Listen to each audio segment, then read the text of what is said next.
G'day people, I'm Sharon and welcome. Today I am threading my 17-year-old Janome DC3050.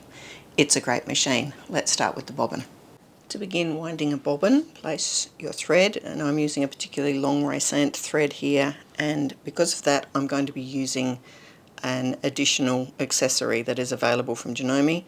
I put the thread on the spool pin with the thread coming out from underneath, and this particular kind of holder will go into the middle of the cardboard. I'm following the broken line, so I'm going to go in there, and it needs to be firmly in there, across towards the bobbin winder, which right at the moment is in the wrong position, and I'm going to turn the machine on. I've folded my thread, give it a twist. In doing that I make it firmer, which makes it easier for me to thread through the hole in the bobbin from the inside to the outside. Now I click over to the right and start winding with the foot pedal. That is how fast the winder will go when the machine's speed option is set to full.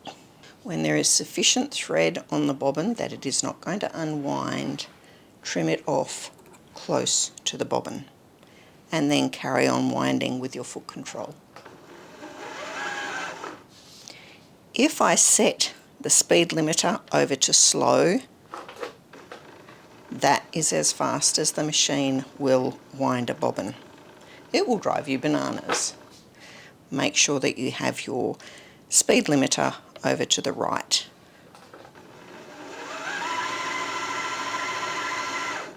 When you have got sufficient thread on your bobbin for what you want to do, cut it off and move to the left. You will note that at the moment the screen is saying SP for spool pin. When I move the bobbin back over to the left, that goes off. Now that the bobbin is wound, I need to start threading the main body of the machine. This is actually a pretty simple machine to thread. To thread the main body of the machine, I hold next to the reel, and I'm now following the unbroken line, and I hold the other end, go under from 1 down to 2, up around 3, and back down to 4. 4 is the little piece just here. I need to get my needle up now, and I'm going to press the needle up down button. This is the needle up down button.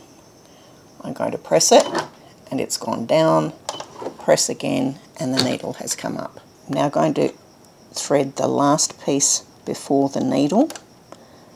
You can do it either to the left or the right. The reason there are two pieces is so that you can do it with twin needle. The DC3050 has a very reliable needle threader.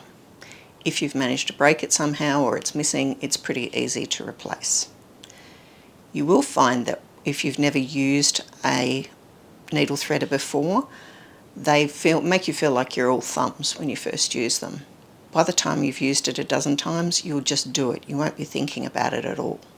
But initially you need to make yourself do it, just so you develop that muscle memory. When I press it down, a little hook comes through the eye of the needle from the back. I take the thread under the guide to the left, across in front of the needle and up. As I let it go, the machine has pulled a loop to the back. I grab hold of that loop and pull it through. There is a cutter on the left side of the machine. Now we just need to insert the bobbin and we're ready to go. To put the bobbin into the machine, pull the little black ridged piece to the right and the bobbin cover will pop up. We put the bobbin in like it's a letter P. It goes into the machine, finger on top, bring the thread down to the front and run it flat around the machine until you get up to 12 o'clock. Then place the cover back in on the left side first and then click down.